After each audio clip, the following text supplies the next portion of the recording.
जब आपके आसपास कोई बच्चा अगर किसी के पॉकेट से पर्स चोरी कर लेता है तो आप बोलते कोई बात नहीं, बच्चा है, छोटा सा अपराध है। जब वही कोई बड़ा आपका वॉलेट चोरी कर ले तो वो बड़ा अपराध हो जाता है। अगर आपसे बात बात में, खेल खेल में किसी से चोट लग जाए या इंटेंशनली भी कोई मार दे, खासकर वो अगर छोटा हो कोई, तो या आपके पहचान का कोई हो, तो आप बोलते कोई बात नहीं, गलती से लग गया। लेकिन अगर कोई इंटेंशनली आपको मारता है तो फिर वो अपराध हो जाता है। अब आप सोचोगे मैं ये सब बातें क्यों कर रही हूँ, क्योंकि आज की क्लास जो है वो क्लासिफिकेशन ऑफ ऑफेंसेस है, मतलब अपराधों का वर्गीकरण। और ये हम आसान तरीके से तब समझ पाते हैं जब हम उसे डे टू डे लाइफ से कनेक्ट करके समझते हैं, वरना थिंकर्स, केस, वाद, ये सब चीज़ें सर पे भारी पड़ जाती हैं, है ना। तो चलिए शुरू करते हैं class. Hello students, welcome back to my class. और आज की क्लास है क्रिमिनोलॉजी यानी अपराध शास्त्र का यूनिट 1 का क्वेश्चन है, अपराध का वर्गीकरण क्या होता है, कैसे करते हैं, और वर्गीकरण की पूरी विवेचना करनी, यानी क्लासिफिकेशन ऑफ ऑफेंसेस को आज हम डिटेल में समझेंगे। तो जैसा कि मैंने आपको स्टार्टिंग में ही बताया कि अपराध का वर्गीकरण करने के अलग अलग आधार होते हैं। कुछ जैसे अपराध कितना गतिशील है उस आधार पर भी उसका वर्गीकरण किया जाता है। और दूसरा है कि अपराध का वर्गीकरण का मेन आधार जो है वो उसकी गंभीरता के आधार पर है, दूसरा उसके उद्देश्य के आधार पे, तीसरा उसका सांख्यिकीय आधार, और चौथा उसकी सामाजिक इकाई का आधार। अब ये सारे वर्ड्स आपको टफ लग रहे होंगे, तो चलिए आसान तरीके से समझाती हूँ। तो गंभीरता का आधार क्या होता है, तो ब्रिटेन में जब अपराधों का वर्गीकरण किया गया ना, तो देखा गया कि अपराध कितने भयंकर हैं, उस आधार पर अपराधों को बांटा जाए। जैसे इसमें 3 पार्ट कर दिए गए। एक तो क्या हुआ, राजनीति, राजद्रोह का अपराध, दूसरा महाअपराध, और तीसरा उप अपराध, उपा अपराध। जैसे गंभीरता के हिसाब से इसको किया गया। राजद्रोह का अपराध, तो राजद्रोह का अपराध मतलब जब देश के में किसी तरह का राजद्रोह किया जाए तो उसको राजद्रोह का अपराध किया गया, और उसके लिए दंड क्या दिया गया, मृत्यु दंड। दूसरा अपराध जो महाअपराध है, जो सामान्यतः जिसमें कारावास दिया जाता है। और तीसरा जो है वो सामाजिक तत्व की उपेक्षा करने वाला अपराध है, जिसमें दंड कम मिलते हैं, यानी उपापराध। अब आप सोचो कि यहाँ पे ध्यान दो, तो ये का जो अपराध है उसका बंटवारा एक्चुअली दंड के आधार पे किया गया है, या शायद अपराधों के आधार पे दंड दिया गया है कि जो बड़ा अपराध करेगा उसको मृत्यु दंड, जो उससे कम करेगा उसको कारावास, जो उससे कम करेगा उसको आर्थिक दंड दिया जाएगा। तो बेसिकली अपराध कितने गंभीर हैं उसी आधार पर दंड को डिसाइड किया गया है। दूसरा, उद्देश्य या हेतु का आधार। कैसे कि अपराधी का उद्देश्य क्या था, इस आधार पे अपराध का। ये इसके थिंकर कौन है, इसके थिंकर है वोन्जर। कौन है, वोन्जर। इन्होंने कहा कि अपराधों का वर्णन किया जाए किस आधार पे, उसका उद्देश्य को ध्यान में रखते कि वो आर्थिक अपराध है, यानी कहीं चोरी डकैती हुआ है, लूटपाट हुआ है, लैंगिक अपराध है जैसे कि रेप करना, राजनीतिक अपराध है, या प्रकीर्ण अपराध है। इस तरह से इसके भी 4 भाग बांटे गए। पहले वाला जो गंभीरता के आधार पे था उसके 3 भाग थे, एक तो राजद्रोह, महाअपराध और उपापराध। और दूसरा उद्देश्य के आधार पर जो अपराध बांटे गए हैं उसके 4 भाग हैं, और वो है आर्थिक अपराध, लैंगिक अपराध, राजनीतिक अपराध और प्रकीर्ण अपराध। यानी ये सब किससे रिलेटेड है, उद्देश्य से संबंधित है। तीसरा है सांख्यिकीय आधार। सांख्यिकीय आधार पर इसमें क्या दिया गया है, क्या रखा गया है ध्यान, कि एक तो शरीर के विरुद्ध अपराध अगर किसी के हुआ, किसी के संपत्ति के विरुद्ध अपराध हुआ है, सार्वजनिक शांति के विरुद्ध अपराध हुआ है, सार्वजनिक सेवक के विरुद्ध अपराध हुआ है, सार्वजनिक न्याय के विरुद्ध अपराध हुआ, और सार्वजनिक नैतिकता के विरुद्ध अपराध हुआ है। तो ये सब क्या है, सांख्यिकीय आधार माने जाएंगे। अपराधों का वर्गीकरण सांख्यिकीय आधार पे कितने हैं, 6 हैं। शरीर के खिलाफ, संपत्ति के खिलाफ, सार्वजनिक शांति के खिलाफ, सार्वजनिक सेवक जो काम करते हैं उनके खिलाफ, सार्वजनिक न्याय के खिलाफ, और सार्वजनिक नैतिकता के खिलाफ। तो बेसिकली जो सांख्यिकी के आधार है ये सब सार्वजनिक से ही रिलेटेड है। और इंटरेस्टिंग चीज़ ये है कि भारतीय दंड संहिता 1860 में सांख्यिकीय आधार पर ही अपराधों का वर्गीकरण किया गया। ये बहुत इंपॉर्टेंट है। ओके, अब है सामाजिक इकाई का आधार। सामाजिक इकाई का आधार मतलब सामाजिक इकाई को आधार मान के अपराधों को किया है सदरलैंड ने। किसने किया है, सदरलैंड ने किया। तो अपराधों का प्रत्येक वर्ग समाजशास्त्रीय अस्तित्व का स्वरूप ग्रहण करता है। सब जो भी वर्ग है वो सब समाज से ही जुड़ा हुआ है। अब हमें लिखना पड़ेगा कि अपराध शास्त्रियों के अनुसार अपराध का वर्गीकरण कैसे किया गया है। ये तो हो गया अपराधों का वर्गीकरण गतिशीलता के आधार पर। अब है अपराध शास्त्रियों, इसके बारे में क्या कहा गया। तो सबसे पहले लेम्बर्ट कहते हैं कि अपराध के 3 भाग हैं। एक तो सिचुएशनल ऑफेंस होता है, एक होता है प्लान्ड क्राइम, और एक होता है क्राइम अगेंस्ट ट्रस्ट, यानी कि स्थितिजन्य अपराध, नियोजित अपराध और विश्वासघात अपराध, जो कि आप शब्दों से ही समझ रहे होंगे कि कुछ एक स्थितिजन्य यानी परिस्थिति के कारण हो गया, संयोग बस ऐसा हो गया। नियोजित मतलब जो प्लान करके जिस क्राइम को किया गया, और विश्वासघात मतलब किसी को साथ धोखा करके जो अपराध किया गया। ये कहते हैं लिम्बर्ट। अब बोंगर क्या कहते हैं, बोंगर के हिसाब से अपराध का वर्गीकरण के आधार 2 हैं। एक तो आर्थिक अपराध यानी इकोनॉमिक क्राइम, और दूसरा होता है यौन संबंधी अपराध यानी सेक्सुअल क्राइम।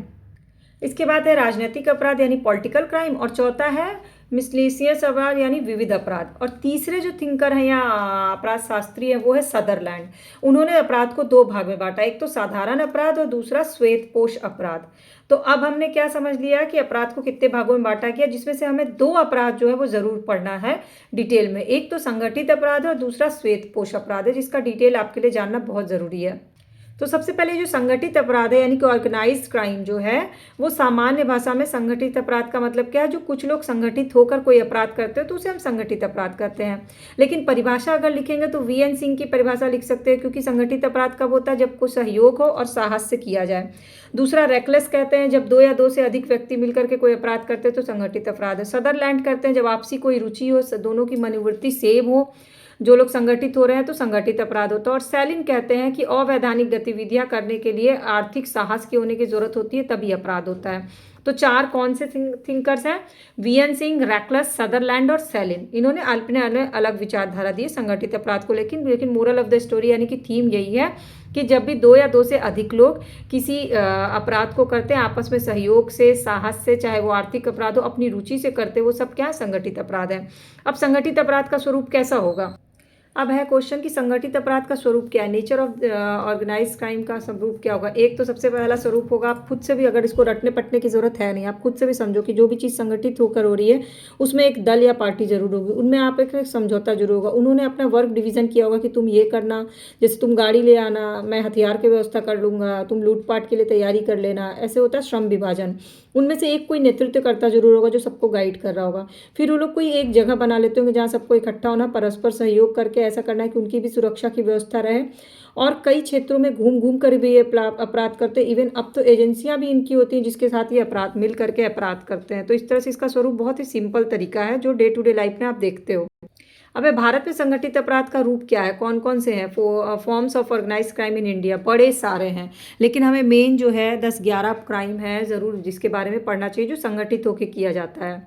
तो क्रिमिनोलॉजी का सबसे आसान सेक्शन है। एक तो चोरी होती है जो संगठित होकर के होती है। दूसरा होता है चोरी की वस्तु का क्रय विक्रय, जो संगठित होकर लोग व्यवसाय की तरह पे करते हैं।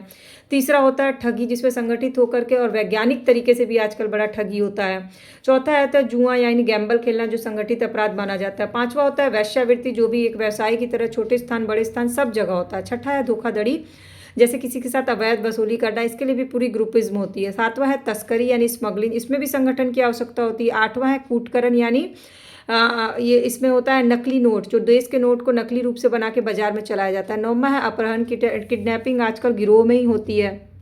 10वां है राजनीतिक अपराध, पॉलिटिकल ऑफेंस, जो होते हैं राजनीतिक लोग अपने लाभ के लिए जो अवैध काम करते हैं। 11वां है हवाला अपराध, जैसे कि मुद्रा का विनिमय जो किया जाता है गलत तरीके से। 12वां है कंप्यूटर और इंटरनेट द्वारा अपराध, इसके लिए भी संगठित अपराध होता है। जैसे मोबाइल फ़ोन से जुड़े जो भी अपराध होते हैं वो सब संगठित अपराध होते हैं।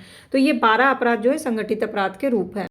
अब संगठित अपराध इतना पैर पसार चुका है हमारे देश या कहीं पर भी, तो उसके नियंत्रण के कुछ तो बेसिक उपाय करने होंगे। तो बेसिकली कहा जाता है कि ये जो अपराध होते हैं ना, ये वही लोग संगठित होते हैं जो निर्धन होते हैं, दरिद्र होते हैं, सोसाइटी से बाइकॉटेड होते हैं, जिनके पास आर्थिक स्थिति अच्छी नहीं होती है। इसीलिए इनको रोकने के लिए रूट कॉज पे काम करना चाहिए, जो इनके अपराधी बनने का रूट कॉज है उसको। तो इसके लिए हमें उनको सामूहिक रूप से रोकना की कोशिश करनी चाहिए। ईमानदार और कर्मठ व्यक्तियों को वो करना चाहिए ताकि तस्करी ना हो, और ऐसा संगठन बनाए जो सरकारी, सामाजिक और राजनीतिक कार्यकर्ता जिसमें हो। सख्त सजा दी जाए अगर कोई ऐसा अपराध कर रहा है। लोगों में आर्थिक समानता, समाजवादी व्यवस्था को स्थापित किया जाए। लोगों में अपराधों के प्रति जागरूकता लाई जाए, ना कि उनकी हैबिट बन जाए अपराध करना। गंदी बस्तियों को अगर समाप्त कर दिया जाए और उनको कहीं ना कहीं शरण दिया जाए और उनको काम में लगाया जाए। उद्योगों पर ध्यान दिया जाए। जुआ और वेश्यावृत्ति को लाइसेंस बनाया दिया जाए कंपलसरी, ताकि हर कोई वो ना कर सके। सूचना प्रौद्योगिकी की तकनीकी का निर्माण मतलब लोगों को सिखाया जाए और उससे रिलेटेड नियम जो है वो कठोर बनाया जाए, क्योंकि आज के टाइम में सबसे ज़्यादा आईटी सेल जो है वो साइबर क्राइम सबसे ज़्यादा हो रहा है, और सब संगठित रूप से होता है, यानी कि ऑर्गेनाइज क्राइम्स होते हैं। अब जो दूसरा वाला अपराध है जो श्वेत वसन अपराध है, जिसको बोलते हैं व्हाइट कॉलर क्राइम, ये हम करेंगे अगली क्लास में, क्योंकि ये फुल लेंथ लॉन्ग क्वेश्चन है। मैक्सिमम टाइम क्वेश्चन वहीं से पूछे जाते हैं। तो अगर आपको आता है ना कि अपराध के प्रकार और प्रकृति बताइए, तो आप सारा कुछ लिखना और लास्ट में जो व्हाइट कॉलर क्राइम है उसके भी कुछ पॉइंट्स लिख देना, जो कि मैं आपको अगली क्लास में बताऊंगी, तो आपका आंसर कंप्लीट हो जाएगा। बेसिक मैं आपको बता देती हूँ। कि जब कोई जो समाज के प्रतिष्ठित व्यक्ति होते हैं ना, अच्छे पोस्ट पे, अच्छे घरों के, इकोनॉमिक रूप से स्ट्रॉन्ग लोग, वो लोग जब अपराध करते हैं तो उनको बोलते हैं वाइट कॉलर क्राइम, क्योंकि वो लोग सज़ा से बच जाते हैं, अपनी पावर्स को यूज़ करके वो सज़ा से बच जाते हैं। इस पर सदरलैंड ने भी उनके परिभाषा और उनके बारे में बताया कि उनको सज़ा के लिए भेजा जाता है, पर उनको जेल नहीं भेजा जाता। और हमारे यहाँ जो जेल नहीं जाता, जो सज़ा नहीं काटता, उसको अपराधी ही नहीं माना जाता, जबकि वो वाइट कॉलर क्राइम होता है। भले उनको सज़ा ना मिले, लेकिन उन्होंने क्राइम तो किया है। ये बेसिक थीम है, बाकी का डिटेल आपको अगली क्लास में मिल जाएगा। क्लास अच्छी लगेगी तो लाइक, कमेंट, शेयर और सब्सक्राइब ज़रूर कर लीजिएगा। और चैनल पे प्लेलिस्ट पे ऑलरेडी वीडियो अपलोडेड है, सारी classes subject wise, topic wise, unit wise. अगर आप LLB की पढ़ रहे हैं और किसी भी सेमेस्टर का एग्ज़ाम दे रहे हैं तो क्लासेस को जाके ज़रूर देखिएगा और कमेंट ज़रूर करिएगा।